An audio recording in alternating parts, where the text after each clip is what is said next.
ನಮಸ್ತೆ ಕರ್ನಾಟಕ. ನಾನು ನಿಮ್ಮ ಪ್ರೀತಿಯ ಕನ್ನಡ ಸಂಕಲ್ಪ. ಇಂದು ನಾನು ಕರ್ನಾಟಕದ ಬಗ್ಗೆ ಮತ್ತು ಕನ್ನಡ ನಾಡಿನ ಬಗ್ಗೆ ಒಂದೆರಡು ಮಾಹಿತಿ. ಕರ್ನಾಟಕಕ್ಕೆ ಸುಮಾರು ಒಂದಲ್ಲ ಎರಡಲ್ಲ ಸುಮಾರು 2000 ವರ್ಷಗಳಿಗೂ ಹೆಚ್ಚಿನ ಭವ್ಯ ಇತಿಹಾಸವಿದೆ. ಇದನ್ನು ಕಪ್ಪು ಮಣ್ಣಿನ ನಾಡು, ಕರುನಾಡು, ಕಮ್ಮಿತ್ತು ನಾಡು ಎಂತಲೂ ಸಹ ಕರೆಯುತ್ತಿದ್ದರು. ಕರ್ನಾಟಕದಲ್ಲಿ ವಾಸಿಸುವ ಪ್ರತಿಯೊಬ್ಬ ಮಾನವನನ್ನು ಕರುನಾಡಿಗನ್ ಎಂತಲೂ ಸಹ ಕರೆಯುತ್ತಿದ್ದರು.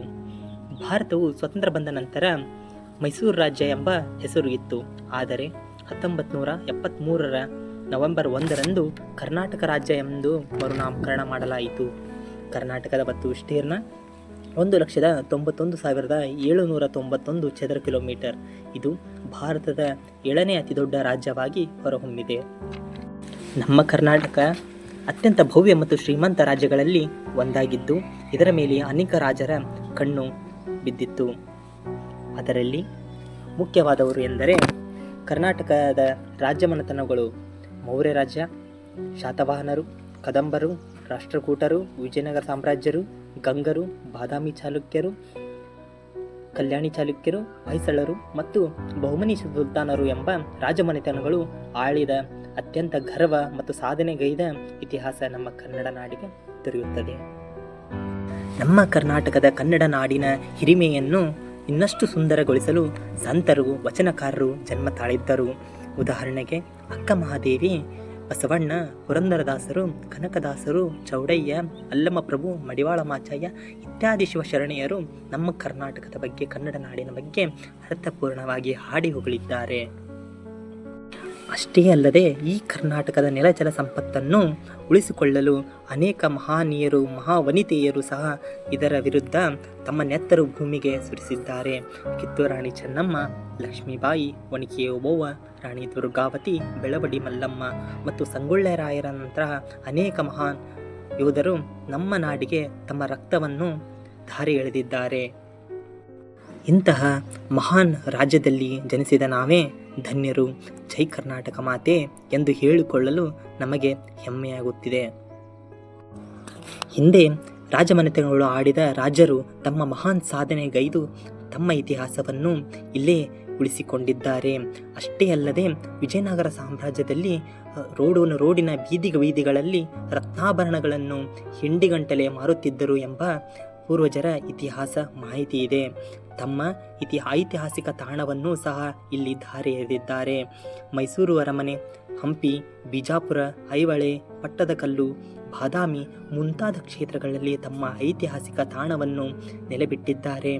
ಇವುಗಳ ಭವ್ಯ ಶಿಲ್ಪಕಲಾವನ್ನು ನೋಡಲು ದೇಶ ವಿದೇಶದಿಂದ ಸಾಹಿತಿಗಳು, ವಿದೇಶಿಗರು ಇಲ್ಲಿ ಬರುತ್ತಿದ್ದಾರೆ.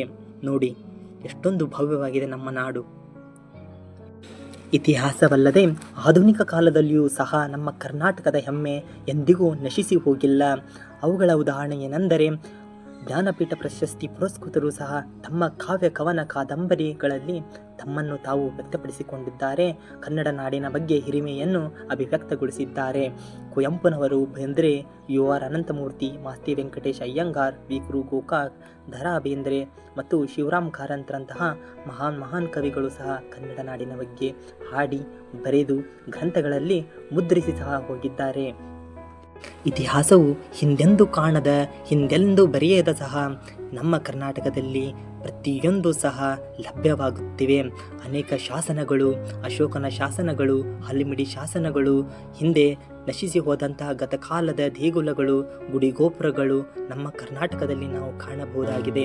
ಅನೇಕ ಜಲಪಾತಗಳು, ಜಲಾಶಯಗಳು ಮತ್ತು ಗುಹಾರಗಳು, ಪೀಠಗಳು, ನಾಣ್ಯಗಳು ಮತ್ತು ಶಾಸನಗಳನ್ನು ನಾವು ಇಲ್ಲಿ ಕಾಣಬಹುದಾಗಿದೆ. ನಮ್ಮ ಕರ್ನಾಟಕದ ನೆಲ, ಜಲ ಮನುಷ್ಯರನ್ನು ಒಬ್ಬ ಅತ್ಯಂತ ಶ್ರೀಮಂತ ವ್ಯಕ್ತಿಯನ್ನಾಗಿ ಮಾಡಿದೆ. ಅವರ ಮನಸ್ಸು ಎಂಥವರನ್ನು ಕರಗಿಸುವಂತಹ ವಾಕ್ಚಾತುರ್ಯವನ್ನು ಸಹ ನೀಡಿದೆ. ಏನೆಂದರೆ, ನೀರು ಕೇಳಿದರೆ ಮಜ್ಜಿಗೆ ಕೊಡುವವರಯ್ಯ ಎಂದು ನಮ್ಮ ಕರ್ನಾಟಕದ ಬಗ್ಗೆ ಹಾಡಿ ಹೊಗಳಿದ್ದಾರೆ. ಅಂತಹ ಸಮೃದ್ಧ ಮನಸ್ಸು ನಮ್ಮ ಕನ್ನಡಿಗರದು. ಪ್ರಸ್ತುತವಾಗಿ ನಮ್ಮ ಕರ್ನಾಟಕವು ತನ್ನದೇ ಆದ ಲಾಂಛನವನ್ನು, ತನ್ನ ಇತಿಹಾಸವನ್ನು ಹೊಂದಿದೆ. ಪ್ರಸ್ತುತವಾಗಿ ಕರ್ನಾಟಕದ ರಾಜ್ಯ ಲಾಂಛನ ಗಂಡಬೇರುಂಡ ಆಗಿದ್ದು 2 ಮುಖಗಳುಳ್ಳ ಪಕ್ಷಿಯಾಗಿದೆ ಮತ್ತು ಕರ್ನಾಟಕದ ರಾಜ್ಯ ಪ್ರಾಣಿಯಾಗಿ ಏಷ್ಯನ್ ಆನೆಗಳ ಇದ್ದಿದೆ. ಕರ್ನಾಟಕದ ಪಕ್ಷಿ ನೀಲಕಂಠ ಇಂಡಿಯನ್ ರೋಲರ್ ಎಂದು ಕರೆಯುತ್ತಾರೆ. ಕರ್ನಾಟಕದ ಪುಷ್ಪ ಕಮಲವಾಗಿದೆ ಮತ್ತು ಕರ್ನಾಟಕದ ಮರ ಶ್ರೀಗಂಧದ ಮರ ಸ್ಯಾಂಡಲ್ವುಡ್ ಆಗಿದೆ. ಕರ್ನಾಟಕದ ಕೀಟ ಸದರ್ನ್ ಬರ್ಡ್ ವಿಂಗ್ಸ್ ಚಿಟ್ಟೆಯಾಗಿದೆ. ಹಾಗೆ ಕರ್ನಾಟಕದ ನದಿ ನಮ್ಮ ತಲಕಾವೇರಿಯಾಗಿದೆ. ಕರ್ನಾಟಕದ ಪತಾಕೆ ಹಳದಿ ಮತ್ತು ಕೆಂಪು ಬಣ್ಣದ ಅರಿಶಿಣ ಮತ್ತು ಕುಂಕುಮ ಎಂಬ ಸಾಂಸ್ಕೃತಿಕ ಬಣ್ಣವಾಗಿದೆ. ಕರ್ನಾಟಕದ ನೃತ್ಯ ಯಕ್ಷಗಾನವಾಗಿದೆ. ಜೈ ಭಾರತ ತಾಯಿಗೆ ನಮ್ಮ ಕೋಟಿ ಕೋಟಿ ನಮನ. ನೋಡಿ, ನಮ್ಮ ಕರ್ನಾಟಕ ಎಷ್ಟೊಂದು ಭವ್ಯವಾಗಿದೆ. ಕಲೆ, ವಾಸ್ತುಶಿಲ್ಪ ಮತ್ತು ಅನೇಕ ಸಂಶೋಧನೆಗಳು ನಮ್ಮ ಕರ್ನಾಟಕದಲ್ಲಿ ಲಭಿಸಿವೆ. ಹಿಂದೆಂದೂ ಕಾಣದ, ಹಿಂದೆಂದೂ ಬರೆಯದ, ಹಿಂದೆಂದೂ ಮೂಡದ ನಮ್ಮ ಭವ್ಯ ಕರ್ನಾಟಕ. ನಮ್ಮ ರಾಜ್ಯದಲ್ಲಿ, ನಮ್ಮ ರಾಜ್ಯದ ಬಗ್ಗೆ ಬೇರೆ ಬೇರೆ ದೇಶಗಳಲ್ಲಿಯೂ ಸಹ ಜನ ಇದ್ದಾರೆ. ನಮ್ಮ ಕರ್ನಾಟಕದ ಜ್ಞಾನದ ಬಗ್ಗೆ ಪಸರಿಸುತ್ತಿದ್ದಾರೆ. ನಮ್ಮ ಕರ್ನಾಟಕದ ಬಗ್ಗೆ ನಮಗೂ ಮತ್ತು ನಿಮಗೂ ಹೆಮ್ಮೆ ಇದೆ. ಇದಿಷ್ಟು ನಮ್ಮ ಕರ್ನಾಟಕದ ಮತ್ತು ಕನ್ನಡ ನಾಡಿನ ಬಗ್ಗೆ ಮಾಹಿತಿ. ಜೈ ಹೇ ಕರ್ನಾಟಕ ಮಾತೆ, ಜೈ ಭಾರತ ಜನನಿಯ ತನುಜಾತೆ ಎಂದು ನನ್ನ ಮಾಹಿತಿಯನ್ನು ಮುಗಿಸುತ್ತೇನೆ. ನನ್ನ ಚಾನಲ್ ನಿಮಗೆ ಇಷ್ಟವಾಗಿದ್ದರೆ ಸಬ್ಸ್ಕ್ರೈಬ್ ಮತ್ತು ಲೈಕ್ ಮಾಡಿ. ಧನ್ಯವಾದಗಳು.